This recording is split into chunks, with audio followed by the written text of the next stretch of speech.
सब तुम पर निर्भर है। रोकना चाहो तो रुक जाएंगे, चलाना चाहो तो इस जगत की कोई शक्ति तुम्हारे चरणों को रोक नहीं सकती। सब तुम पर निर्भर है।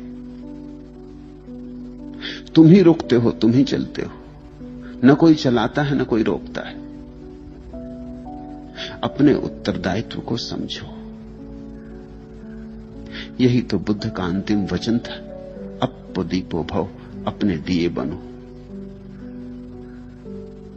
सहारों की आशाएं छोड़ो। सहारों के ही सहारे तुम अब तक भटके हो। अपने पैरों पर खड़े हो जाओ। अंधेरा है तो अंधेरा सही, राह खोजो। राह कठिन है, भटकाव वाली है, तो भटकने की हिम्मत लो, साहस करो। क्योंकि जो भूल चूक करता है वही सीखता है, जो भटकता है वही कभी घर आता है। जो भटकने से डरता है वो कभी घर नहीं आ पाता। भय की कोई जरूरत नहीं है। ये सारा अस्तित्व इसीलिए है कि तुम खोजो, भटको, गिरो, उठो और एक दिन पहुंच जाओ। पहुंचने के लिए ये सब जरूरी है। ऐसे बैठे घबराते मत रहना कि कहीं तूफान ना आ जाए, कहीं मेरा दिया ना बुझ जाए, कहीं अंधेरे में भटक ना जाऊं, कहीं ये ना हो जाए, कहीं बादल ना घिर आए। ऐसे ही डरे डरे बैठे रहे तो ही चूकोगे। जो चलता नहीं वही चूकता है। इस सूत्र को ख्याल में रख लो। जो चलता है वह तो एक न एक दिन पहुंच ही जाता है, कितना ही भटके तो भी पहुंच जाता है। क्योंकि हर भटकाव कुछ न कुछ बोध लाता, हर भूल से कुछ न कुछ सीख होती। एक भूल एक बार की दोबारा करने की फिर जरूरत नहीं, अगर थोड़ी समझदारी बरतो। नई भूलें होंगी, धीरे धीरे भूलें कम होती जाएंगी। एक दिन ऐसा आएगा कि भूल करने को ना बचेगी, उसी दिन पहुंच जाओगे। चरण मेरे रुक न जाएं, आज सूने पंथ पर बिल्कुल अकेली चल रही मैं। अकेला कोई भी नहीं चल रहा है, तुम्हारे साथ परमात्मा चल ही रहा है, तुम्हारे भीतर ही बैठा साथ चल रहा है। यह कहना भी ठीक नहीं। अकेले तो तुम चल भी ना सकोगे, अकेले तो तुम्हारा होना भी नहीं, अकेले तो श्वास भी ना ले सकोगे, हृदय भी ना धड़केगा। उसके सहारे धड़क रहा है, वही धड़का रहा है, वही धड़कन है, वही श्वास ले रहा है, वही श्वास है। नाम उसे कुछ भी दो, परमात्मा दो, आत्मा दो, या जो चाहो कहना कहो, लेकिन तुम्हारे भीतर मौजूद है। इस जगत का जो मूल स्रोत है वो तुम्हारे भीतर मौजूद है। अकेले हो ऐसी बात ही छोड़ो। ये अकेले का ख्याल तुम्हें डरा देगा। ऐसा हुआ, मोहम्मद भाग रहे, उनके पीछे दुश्मन लगे, उनका एक संगी साथी भर उनके साथ है। वे जाके एक गुफा में बैठ जाते हैं। घोड़ों की आवाज आ रही, दुश्मन करीब आता जाता है। साथी बहुत घबराया हुआ है।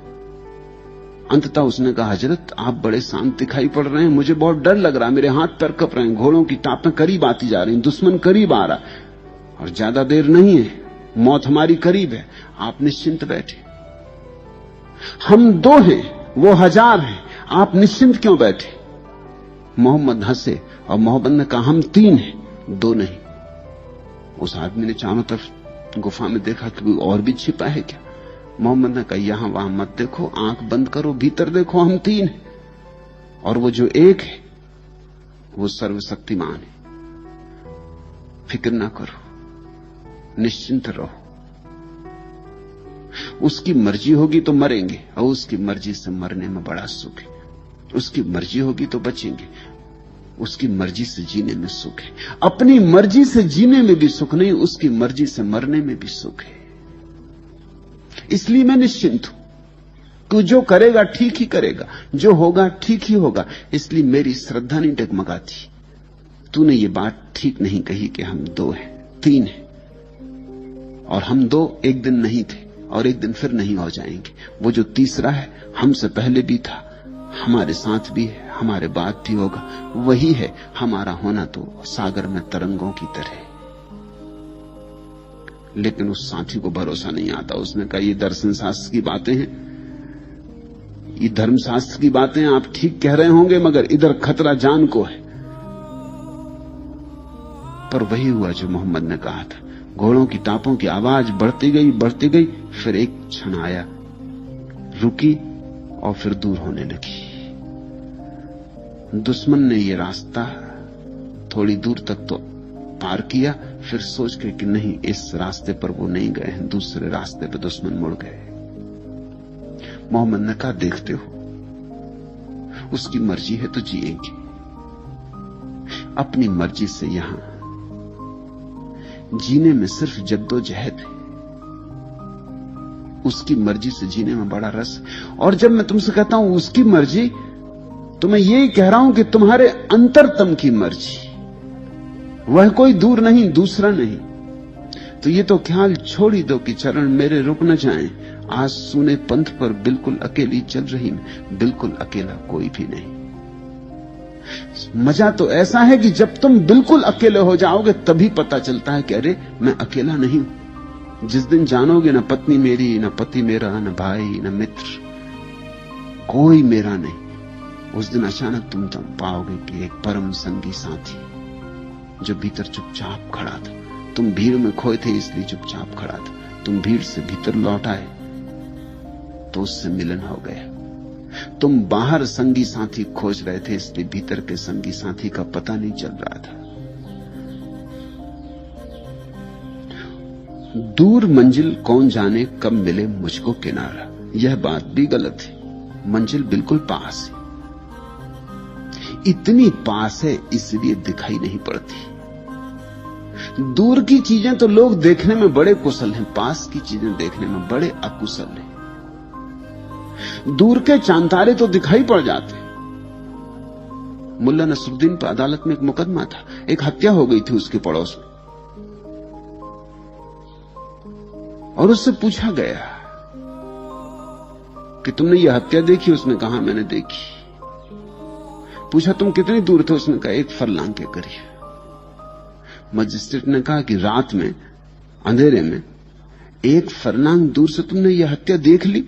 कौन ने मारा, किसको मारा, तुम्हें कितने दूर तक दिखाई पड़ता? मुल्ला नसरुद्दीन ने कहा इसका तो मुझको पता नहीं, आप ही देखिए, चांद तारे भी मुझे दिखाई पड़ते, रात के अंधेरे में भी दिखाई पड़ते। चांद तारे दिखाई पड़ते रात के अंधेरे में, तो मुल्ला ये कह रहा है कि मुझे तो बड़ी दूर के दिखाई पड़ते, 1 फरलांग का मामला ही क्या है। दूर का दिखाई पड़ना एक बात है, पास का दिखाई पड़ना बहुत कठिन, क्योंकि तुम अपने से दूर दूर हो इसलिए दूर का दिखाई पड़ जाता, अपने पास पास कहां। और परमात्मा पास है यह कहना भी गलत होगा, क्योंकि पास में भी एक तरह की दूरी है। परमात्मा तुम्हारा भीतर अंतरतम है, पास ही नहीं है, तुम ही हो, इसलिए देखना बहुत मुश्किल है। देखने वाला ही नहीं है कोई वहां जो अलग से देख ले।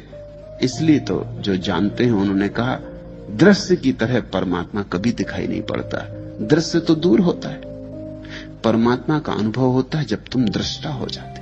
परमात्मा मिलता है दृष्टा को दृष्टा की भांति, दृश्य की भांति कभी नहीं। परमात्मा का अनुभव होता है, दर्शन नहीं।